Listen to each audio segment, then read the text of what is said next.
Bien, saludarles entonces. Vamos a comenzar el módulo 5 que profundiza en técnicas para la optimización del tiempo. Cada vez nos vamos acercando más a una práctica, una herramienta, una metodología, ¿sí? Para optimizar el tiempo. Las reuniones, el valor de las reuniones en la gestión del tiempo, fundamental. Bien, ¿cuáles son esas cuestiones que debemos evitar en cuanto a sostener reuniones? En primer lugar, no definir una agenda. En segundo lugar, que los participantes no se preparan para la reunión. No saben a qué van, no saben cuál va a ser el aporte que van a hacer esa reunión. Las agendas se envían con al menos un día de anticipación, idealmente 3 días de anticipación para que esos participantes que son convocados a la reunión vayan preparados con información, con datos, con explicaciones que van a aportar al análisis, a la reflexión, al propósito de esa reunión. ¿Bien? Otras cuestiones que no pueden ocurrir es que no se alcancen a abordar los temas de la agenda. ¿Bien? O participantes que asisten a la reunión que no son necesarios, no hay un moderador, por ejemplo, o no se registra un acta de la reunión o reuniones en las que el tema central es, se le llama, digamos, el efecto hay que hacer esto, hay que hacer esto otro, hay que hacer tal y cual cosa, cuando en realidad no se define ni un responsable, ni un plazo, ni un estándar, ni un indicador. Bien, revisemos entonces aquí una propuesta. En este contexto de aún estamos en crisis sanitaria, ¿verdad? Al menos los lunes hacer una reunión semanal de planificación, reuniones de contención, sobre todo en tiempos de pandemia, al menos 20 minutos, cómo estoy, cómo me siento, el aislamiento, en momentos de cuarentena, el teletrabajo, en fin, son reuniones breves, de 20 minutos como máximo. Reuniones de feedback individual solo si es necesario, solo si está definido en un sistema de gestión del desempeño. ¿Mm? Y el día viernes, sobre todo, recomendado hacer reuniones de análisis de los aprendizajes, logros, dificultades, qué cambios tenemos que hacer. Hacerla el día viernes. Vamos a revisar el propósito de las reuniones. Bien, ¿cuál es el valor que ofrecen para la organización, para los equipos y para las personas? Para la organización, un sistema de reuniones permite formular y desplegar estrategias, ¿bien? Promover la gestión participativa y generar soluciones innovadoras en contextos cambiantes, ¿bien? Que tienen diferentes perspectivas, así como diferentes participantes, diferentes aportes. Para los equipos, permite entrenar la competencia del trabajo en equipo, escuchar, la escucha activa, no interrumpir, no hacer juicios de valor, ¿bien? Muy valioso, información muy rica culturalmente. Analizar cómo son nuestras reuniones en nuestra organización. ¿Quién es el que habla más? El que siempre habla, el que quiere hablar solamente él, o el que no habla nada, o el que interrumpe, o el que comienza todas sus frases con un pero. En fin, son cápsulas, son muestras de cómo somos como organización. ¿Bien? Favorece la ampliación de miradas y la gestión del conocimiento organizacional. Una reunión puede ser muy valiosa para aprender. Un participante puede aprender de las experiencias, de las reflexiones, del análisis de un compañero y puede evitar problemáticas en sus propias áreas. Para las personas es una oportunidad para expresarse, para sentir sentimientos o experimentar sentimientos de apoyo. Se promueve y se facilita también el sentimiento de pertenencia. También sirve para diferenciar qué se espera de mí, cuáles son obstáculos personales que estoy experimentando o es una cuestión cultural del contexto. Bien. También permite que emerja el talento, ¿bien? También permite al jefe tener la capacidad para replegar su liderazgo y permitir que emerjan las contribuciones y los talentos y los liderazgos del equipo, ¿sí? Muy importante. Existen tipos de reuniones. Vamos a revisarlas para que no se nos confundan, para que cuando sus jefes o cuando ustedes mismos estén teniendo una reunión, ustedes sepan darse cuenta si esa reunión tiene un propósito claro o no. Existen reuniones de planificación que sirven y están diseñadas exclusivamente para evaluar resultados y formular o discutir planes estratégicos, planes operativos o compromisos de desempeño. Son reuniones de planificación.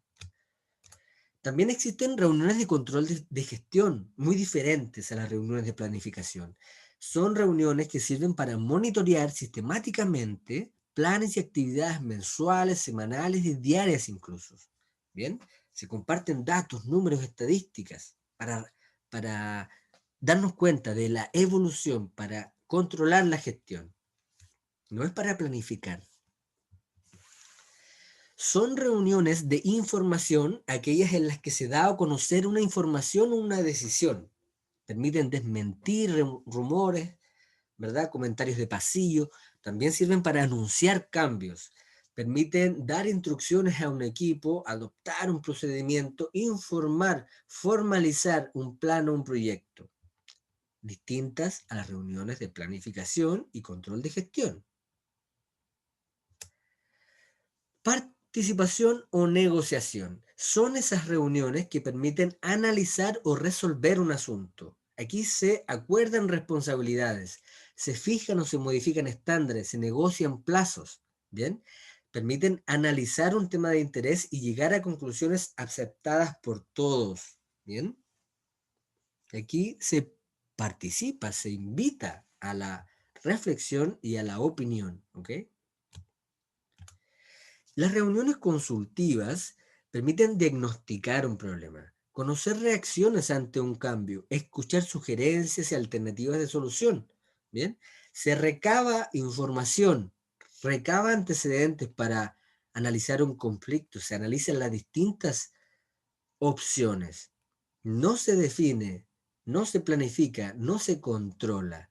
Bien, lo que ocurre en muchas organizaciones es que las reuniones que se sostienen no tienen un propósito definido.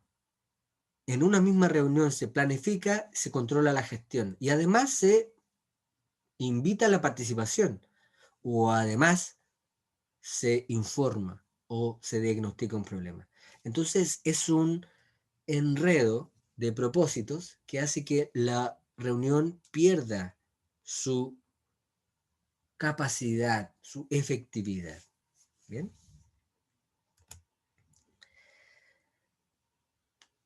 Entonces la invitación, el llamado, la recomendación es a intentar probar otras formas de hacer las cosas. En la gráfica vemos cómo estos dos personajes, ¿verdad? No están disponibles para introducir cambios a las formas en que hoy día operan porque están muy ocupados. No quieren hacer cambios porque están muy ocupados haciendo lo que hacen. Es importante preguntarse, ¿y por qué están tan ocupados? Tal vez estén haciendo algo mal. Tal vez no estén haciendo algo. Tal vez estén haciendo demasiado algo. ¿Bien? Entonces es importante detenerse a mirar, ¿bien? A reflexionar, a dimensionar en perspectiva qué estamos haciendo. Locura es hacer lo mismo una y otra vez esperando obtener resultados diferentes. Si queremos obtener resultados diferentes, hagamos cosas diferentes. Algunos tips para tener reuniones diferentes. 30 minutos de duración como máximo. Convoca a una reunión y considera como máximo 45 minutos. Date el tiempo para llegar un poco antes, ¿sí? Y también para capturar esas conversaciones que surgen al final. No ocupes computador, pídele a tu equipo que no ocupe computador. Son reuniones ejecutivas, sin teléfono, sin interrupciones. Si alguien llama, pídele a tu equipo que postergue esa conversación. Naturalmente, en el caso que sea posible, ¿sí? Son llamadas, interrupciones que la mayoría de las veces no son urgentes. ¿Bien? Delega el control del tiempo y mantén un reloj a la vista. Envía la agenda previamente con temas y preguntas. ¿Bien? ¿Cuál es la gracia? ¿Cuál es el valor de enviar agendas con preguntas? Es que los participantes van preparados. Cuando envías una agenda que dice informe de control de gestión, es muy diferente a mandar la agenda el- con una consigna que diga cómo hacer mejoras al reporte de control de gestión. Entonces el participante, el asistente, va preparado y ya ha reflexionado acerca de cómo hacer mejoras para ese informe de control de gestión. Si tú convocas, llega un poco antes, ¿sí? Detecta, date cuenta quién llega primero, su actitud, las caras, observa su comportamiento. Date cuenta cómo está el equipo. Maneja los tiempos. Si ves que se están entrampando en un tema, modera. Pone puntos, pone paréntesis, deja tema en stand-by. Importante, utiliza una actitud y una corporalidad. Tú eres un líder, eres su anfitrión. Debes demostrar ser un buen anfitrión. Debes demostrar estar presente, no concentrado en tu teléfono, en el computador, o conversar con un solo asistente al oído. Inaceptable, no lo hagan. Bien, tú debes estar concentrado en mantener el tono y la atención de esa reunión. Toda la atención debe estar en, en el facilitador de la reunión, en el moderador. Escucha muy bien lo que se dice. Si alguien habla al oído, pídele silencio, pídele que quiere, si tal vez quiere compartir para que todos escuchemos ese comentario, esa reflexión, pero mantén la atención de la reunión de todos los participantes.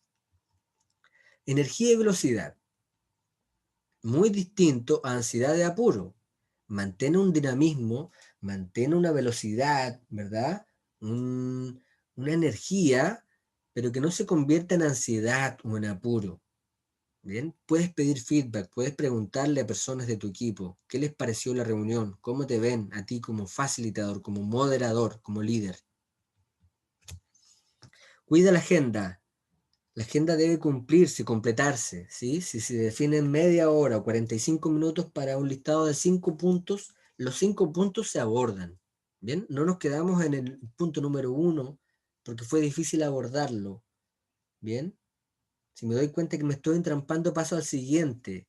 Dejo algo pendiente, asigno una tarea, asigno una responsabilidad, en fin. Cierra y concluye, e informa, que haya una evidencia, que haya un acta, puedo delegarlo, ¿bien? Puedo tener una persona que me ayude con los actas. Debe haber un acta que se envíe a todos los participantes de la reunión, una vez finalizada, lo antes posible.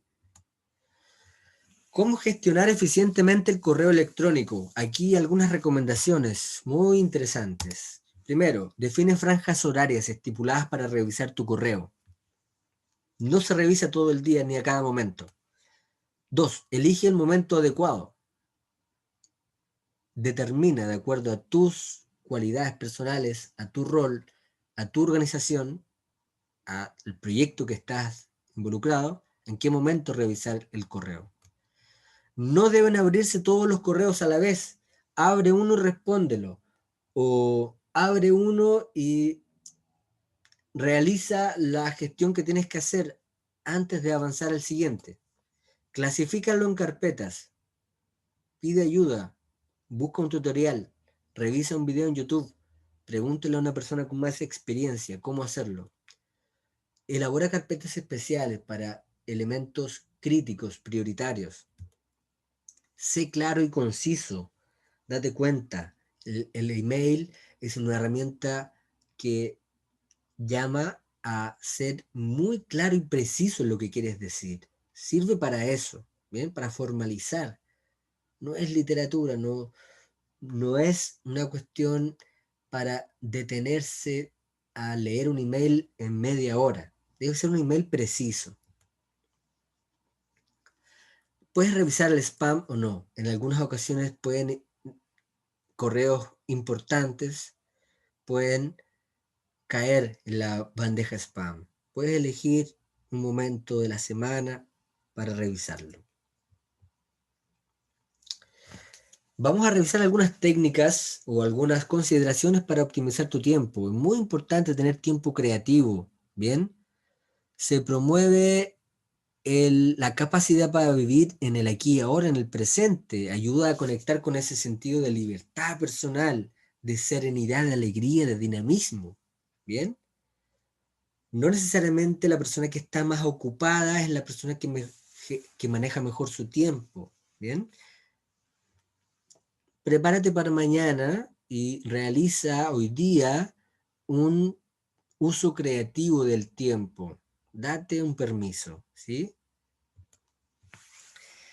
La elección del tiempo ocioso es fundamental. Aristóteles incluso decía, el ocio es mejor que el trabajo, pues se trabaja para lograr el ocio y no viceversa, ¿ok? Es importante dedicar tiempo al descanso, al ocio, ¿bien? Razonablemente, sin duda. Funciones del tiempo libre. Permite elegir, permite conectar con esa libertad individual, personal, ¿no? Compensación a las prisas. En muchas ocasiones vivimos apurados, estamos, ¿no es cierto?, en una sociedad donde se privilegia, se promueve, se premia la eficiencia. Nos enseñaron a ser más rápidos, a ser exitosos, a ser fuertes, a cumplir, basado en esfuerzo, en sacrificio. Son creencias que podemos desaprender, ¿sí? Por lo tanto, la invitación es a tomar pausas, a mirar, ¿no es cierto?, a escuchar nuestro cuerpo. Podemos regular nuestros patrones de pensamiento repetitivo, compulsivo, destructivo. La mente puede ser muy dañina en la medida que no está disciplinada, que no tiene la persona un nivel de acecho a nuestro pensamiento. No sabemos qué hace nuestro pensamiento con nosotros. Debemos tener una claridad, una disciplina mental, ¿ok? En fin, seguimos. Entre más tiempo pasemos planeando un proyecto, el mismo requerirá un menor tiempo para su ejecución. ¿Cuáles son los lineamientos para una planificación efectiva? Primero, definir responsabilidades. Definir o revisar los valores y las metas. Determinar tareas específicas para cada uno de los miembros de un equipo. Evaluar el tiempo que se destina y que se tiene disponible para cada tarea. Anticiparnos a obstáculos y priorizar. Fundamental. Estrategias para planificar proyectos. Aquí vamos a revisar unas metodologías que consideran ciertas etapas. La fase número 1, la etapa número 1, considera identificar las partes interesadas, es decir, tener claridad respecto a este asunto, con quién vamos a trabajar, ¿bien? Va a permitir también delegar tareas y supervisar, ¿ok? Tener exactamente definido cuáles son las partes, su rol, su responsabilidad, ¿bien? El número 2, fijar y priorizar los objetivos, ¿bien? Debo plantear plazos cortos, o sea, inmediatos, a mediano o largo plazo. Debo calendarizarlos, considerar una agenda, ojalá vinculada, ojalá compartida con otros miembros del equipo, utilizar tecnologías de la información. También es necesario establecer cuáles tareas son prioritarias y cuáles son delegables. Algunas tareas no son delegables, también las vamos a revisar. 3, definir los entregables. ¿Cuáles son esos productos? ¿Cuáles son esos servicios, los documentos, reportes, programas, informes, etcétera? ¿Cuál es el entregable y quién es el responsable de realizarlo. Bien, ¿cuál es el estándar? ¿Qué se espera de ese entregable? ¿Cuál es la normativa, el procedimiento, la metodología? Número 4, crear un programa de proyecto, ¿sí? Elaborar un cronograma con carta Gantt, definir responsables para cada una de las etapas, ir haciendo seguimiento, ¿sí? Requiere ir gestionando, está actualizando, ¿verdad? Este cronograma para que todo el equipo esté consciente de en qué etapa vamos y qué viene a continuación. 5, identificar problemas y evaluar riesgos. Bien, esto es fundamental para anticiparse, ¿sí? Hay que proyectar, hay que mirar en perspectiva y anticiparte a estos posibles obstáculos, ¿ok? Para generar una alternativa. ¿Cómo voy a solucionar? ¿Cómo voy a abordar ese obstáculo? ¿Sí? 6, comunicar el proyecto a las partes interesadas y ajustar antes de implementar. ¿Qué quiere decir esto? Esto tiene que ver con que el plan sea lo más cercano a la realidad posible. Los interlocutores, los participantes del proyecto pueden aportar información valiosa y además se comprometen con un entregable, con un programa, con una agenda, con un calendario en los que ellos mismos participaron, ¿sí? Entonces es un proyecto que les hace sentido, es un proyecto que los involucra en cuanto a los tiempos, en cuanto a los estándares, en cuanto a las actividades, ¿ok?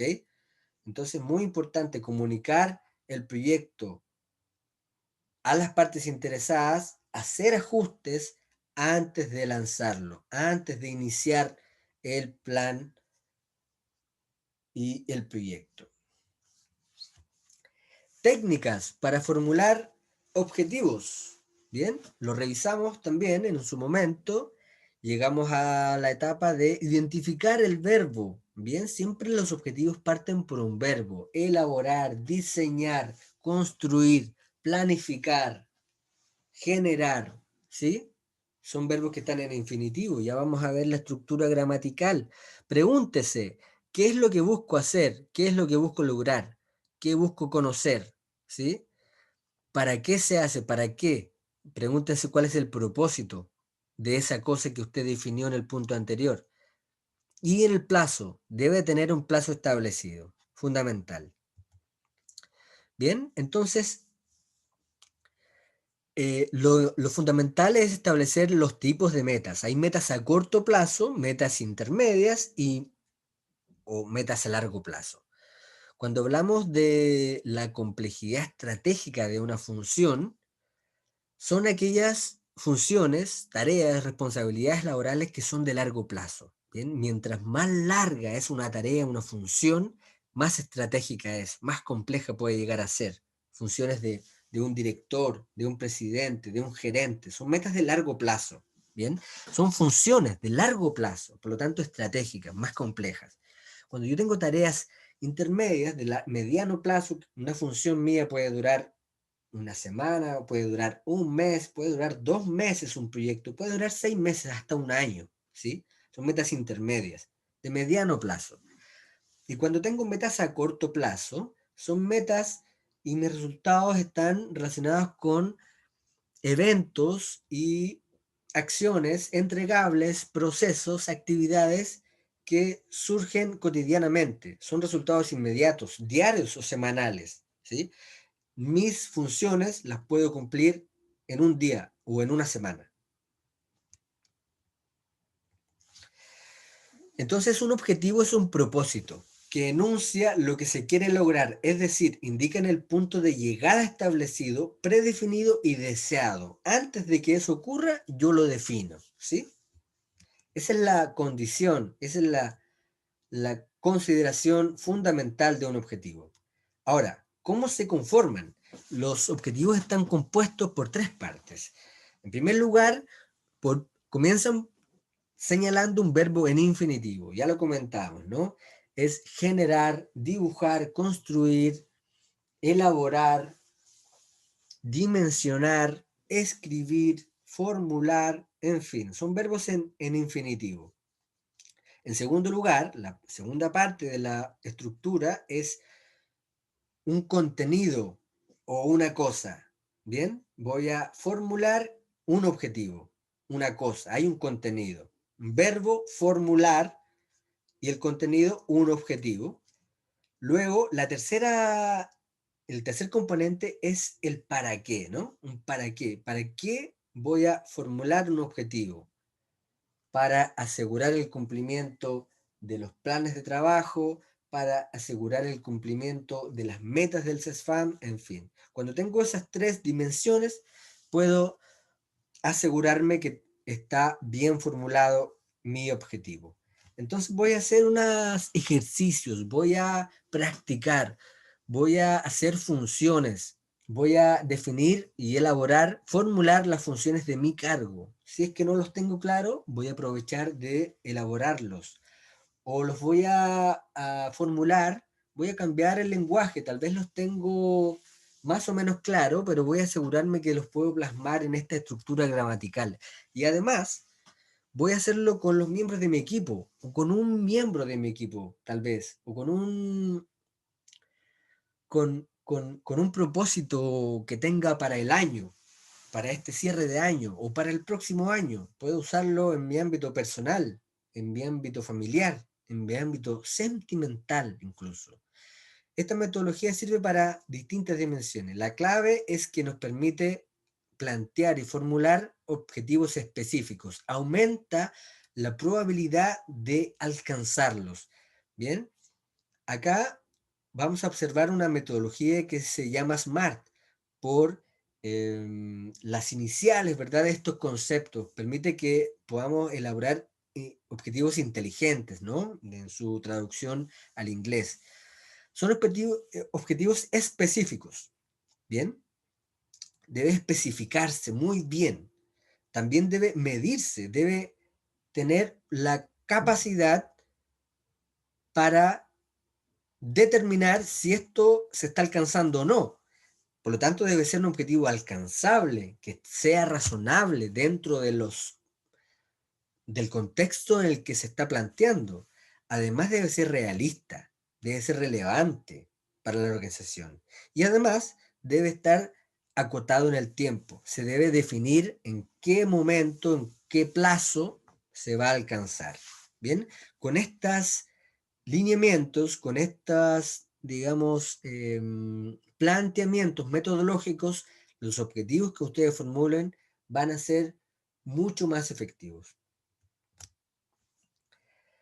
¿Cómo estoy usando mi tiempo? Uno de los referentes del mundo de la gestión, del management, ¿no? De las organizaciones, Stephen Covey, propone una matriz de gestión personal para clasificar las distintas tareas y actividades diarias de acuerdo a dos criterios. En primer lugar, la urgencia.